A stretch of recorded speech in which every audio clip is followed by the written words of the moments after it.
Salom, bugungi darsimizda biz media elementlariga to'xtalib o'tamiz. Ya'ni media elementlari bu veb-saytlarga video hamda audio materiallarni qo'shishdan iborat hisoblanadi.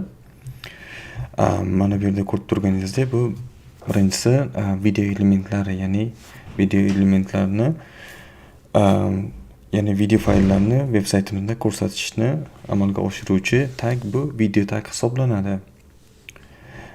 Va undan tashqari bir qancha atributlar bor. Ya'ni bulardan eng asosiylaridan biri bu control, ya'ni elementlarga video nazorat operatorlarini qo'shish, funksiyalarini qo'shishni amalga oshirishga yordam beradi. Ya'ni videoni o'tkazish yoki pauza qilish, uni ijro etish va bir qancha video nazorat operatorlarini qo'shishga yordam beradi. Misol uchun o'tgan darslarimizda ko'rgandek, rasmlarni yuklash uchun biz source elementidan foydalandik, ya'ni image hamda source elementidan foydalandik. Video elementlar uchun, umuman media elementlar uchun source fayldan foydalanamiz, ya'ni source fayl va uning ichida source src atributini qo'shish orqali hamda video fayllarni manzilni ko'rsatish orqali buni ko'rib o'tishimiz mumkin. Keling buni amalda ko'rib o'tamiz. Ya'ni avvalambor birinchi yangi sahifa ochamiz. Matn muharririda buni HTML ga media HTML deb nomladim. Istalgan nom bilan nomlashingiz mumkin.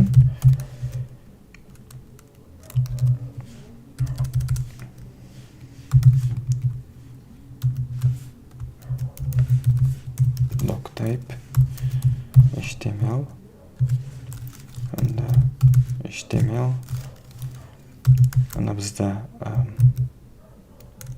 head tag hamda title tagni media files inglizchasiga nomladim hamda body indentationga e'tibor bering. Har doim bir chiziqli qilib taxlaganingiz maqsadga muvofiq. Endi mana bu yerda bizda eng oddiy HTML strukturasi va aytib o'tganimizdek mana bu yerda video elementlarini qo'shish.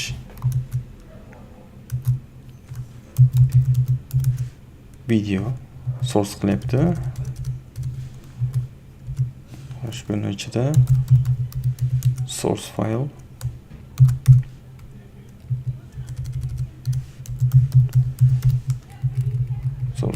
hamda src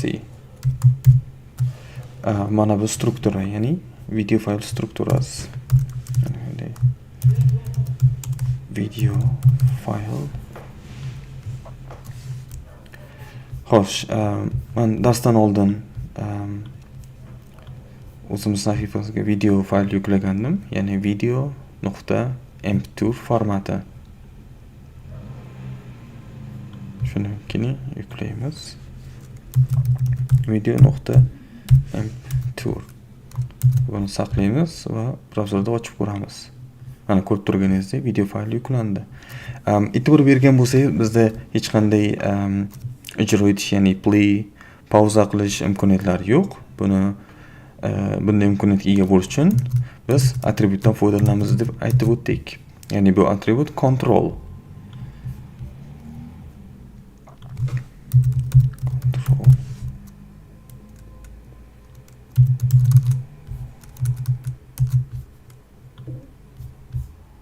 Mana ko'rganingizdek, endi control orqali videoni playlashingiz mumkin yoki pauza qilish imkoniyatini ega beradi. Bu eng oddiy usullardan biri. Ana bu yerda boshqa bir atribut, ya'ni autoplay, bu videolarni avtomatik tarzda qachon veb sahifamiz o'zini yuklayotgan vaqtda uni avtomatik tarzda ijro etishni amalga oshiruvchi atribut hisoblanadi. Mana bu yerda bizda eng oddiy kodimiz bor. Ya'ni video controls, autoplay, ya'ni atributlar hozir gaplashib o'tgan, aytib o'tgan atributlarimiz hamda fayllarning turlari. E'tibor bergan bo'lsangiz, bu yerda men qisqagina informatsiya berib o'tmoqdaman. Kerakli bo'lgan ma'lumot, ya'ni veb-saytlarda eng keng foydalaniladigan bu video fayllar turlari bu MP4 hamda WebM. Bu Google tomonidan yaratilgan yangi video formatlar. Bular eng nihoyatda ko'p qo'llaniladigan format hisoblanadi. Mana veb-saytimizga yuklasak, biz bu tugmachani bosmasak, bu amalga oshmaydi. Xo'sh, endi bunga biz auto play atributini qo'shamiz va yana bir marta o'tmaymiz. Ana ko'rganingdek, avtomatik tarzda videoni yuklamoqda. Keyingi slaydimizga o'tamiz. Ya'ni bu slaydimizda biz audio elementlari va ularni yuklash bilan foydalanamiz, ya'ni to'xtalib o'tamiz. Yuqorida ko'rib o'tganimizdek, qanday video elementlarini yuklaydigan bo'lsak, audio elementlarni ham xuddi shu strukturada, xuddi shu usulda yuklaymiz. Faqatgina eng oddiy farqi, farz qilganingizdek, video o'rniga audio fayl, audio orqali taglardan foydalanamiz. Sublime Text o'taman.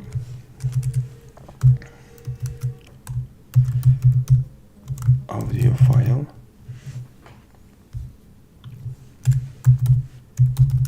Audio is source.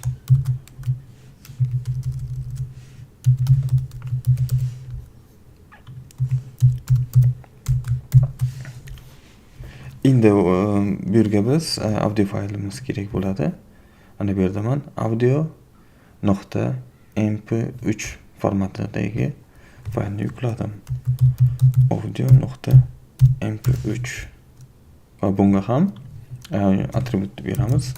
Controls, ya'ni ingliz tilidan o'zbek tiliga tarjima qilganda bu nazorat qiladi ma'nosini anglatadi. Ana ko'rganingizdek, biz audio fayl bu.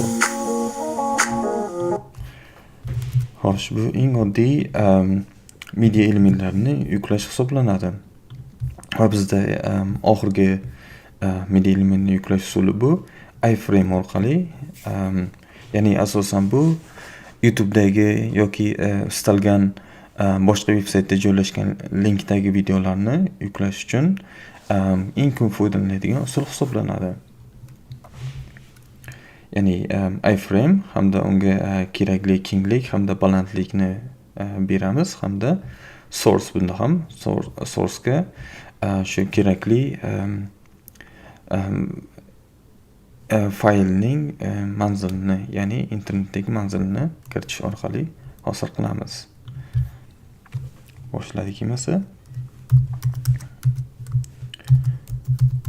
iframe deb nomlaymiz buni. iframe mana avtomatik tarzda source fayl hammasini yaratdi va bunga kenglikni va balandlikni bermasangiz ham bo'ladi. Bu avtomatik tarzda o'ziga xos ravishda moslashadi, ya'ni video elementlarining katta kichiklik, ya'ni ularning hajmiga ko'ra. Keling buni kengligi 400 hamda balandligi 200 deylik. Xo'sh, endi bizga video fayl kerak, YouTube'dan foydalanamiz. Ya'ni YouTube'dan kelajakda foydalanish niyatingiz bo'lsa kerak. Mana bu yerda qo'shiq bor ekan. Xo'sh, eng oddiy yo'li bu, share qilamiz va mana bu yerda URL, ya'ni videoning manzili joylashgan bizga embed kerak bo'ladi. Ya'ni mana bu yerda ko'rib turganingizdek, YouTube avtomatik tarzda bizga eng oddiy o'sha iframe ko'rinishidagi elementlarni yuklash kodini mana bu yerda bizga ko'rsatib o'tmoqda. Xohlang buni nusxa ko'chirib olib, o'zimiz kodimizga qo'yishimiz mumkin yoki mana bu yerda source faylning ichida videoning manzili joylashgan.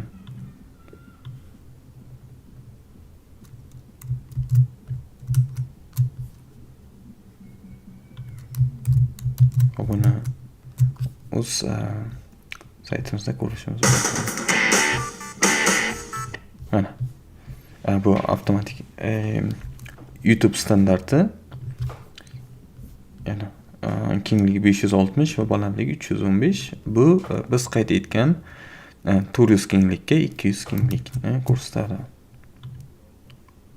Mana ko'rganingizdek videolarimiz yuklanmoqda. Hozircha bugungi darsimizga shu edi. Keyingi darsimizda ko'rishguncha sog' bo'ling.